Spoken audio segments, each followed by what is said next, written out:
Donald Trump has been elected to be the 45th president of the United States of America.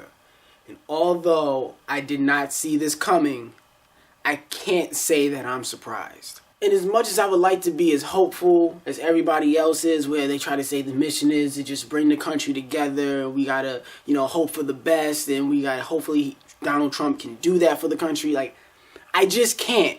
And it's not because of who the people voted for.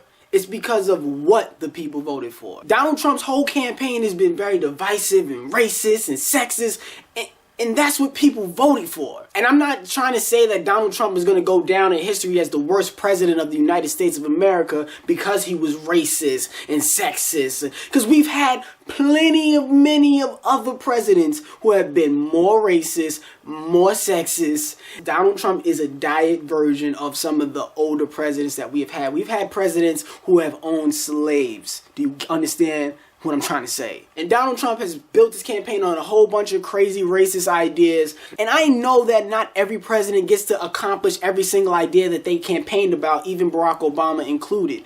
But the majority of the Senate is Republican. The majority of the House is Republican.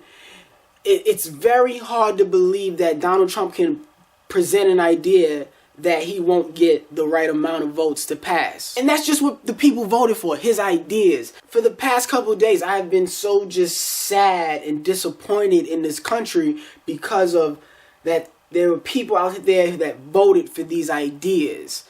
And granted, he didn't get the majority of the votes in the country, but our country is not a pure democracy that is based off of the popular vote. And I understand that. I don't even agree with the full democracy where the candidate who gets the most amount of votes is the person who wins, because of the population in each state is different for a bunch of different reasons. But to see that there were people out there that voted for these ideas and these concepts just makes my stomach turn. You see the type of people it is, and it really just reminds you that the racist roots that this country was built on is still alive today.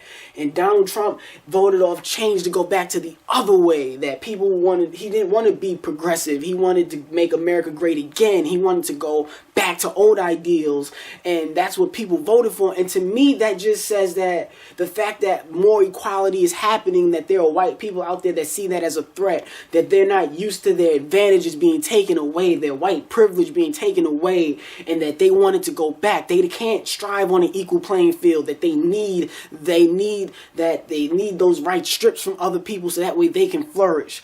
This whole election was decided off of emotion, that the people felt a way, that there were people out there that believed in Donald Trump's message, and they went and they voted for his ideals. And that's what decided this election. There were people who didn't vote. I think it was somewhere around 45% of eligible voters didn't vote. And that maybe because there were people out there who felt like there were no candidates that supported their ideas. If you want to, you can. If you don't, you don't. And you live with whatever comes out of it. So that's the choice that they made. That's the choice we have to live with. I'm pretty sure my grandfather and my great-grandfather probably would have never imagined in their days that there could have been a black president. And I want you guys to understand where I'm coming from. I have older parents. My mother is 60 years old. My dad is 72 years old.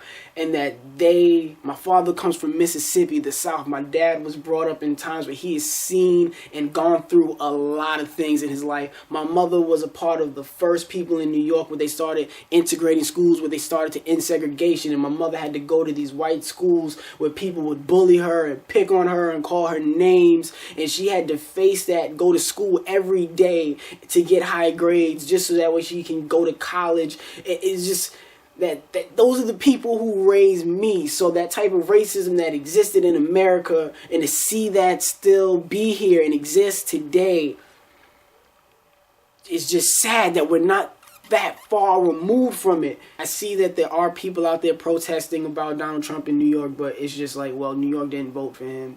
We have to understand that there are people in this country that did vote for him, and I may not understand it, and it just saddens me that the country isn't as progressive as we thought we were And just that, there's certain ideas that just aren't going to happen. Certain progressive ideas that just aren't going to happen with Donald Trump as president. I understand that not everybody who voted for Donald Trump is a racist. I understand that there were people who felt like they needed to vote for Donald Trump because of their beliefs, that they may not believe in abortion, they may not believe in certain things, and that's why they had to vote for him versus a Hillary Clinton. I understand that.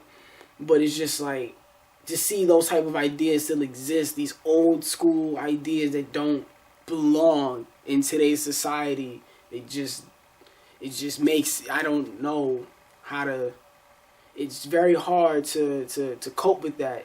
I don't know how to get rid of the hatred, because hatred breeds more hatred. I would be lying to you guys if I told you that I've never faced racism or discrimination in my life. I get it, but to just accept this amount of racism is just, I just wanted to document this feeling, and I just want to know, what do you guys think? Or how do you guys feel, whether or not if you did vote for him or you didn't, or if you're from an outside perspective. It's just, what are your thoughts on this? Because I don't have much going on in my head right now to like really piece this all together. I didn't have any jokes. I thought about putting jokes in this video, but I can't right now. I just felt the need to be serious because this is just how I feel right now. This is just how I feel about the whole thing, and I'm making this video a few days after. It's just sick. It just makes me very sick to my stomach that I live in a country that doesn't want to be progressive. This is different than my other videos, but you'll get another comedy video in a week, so comment down below your thoughts, subscribe to the channel, and I will see you guys next week.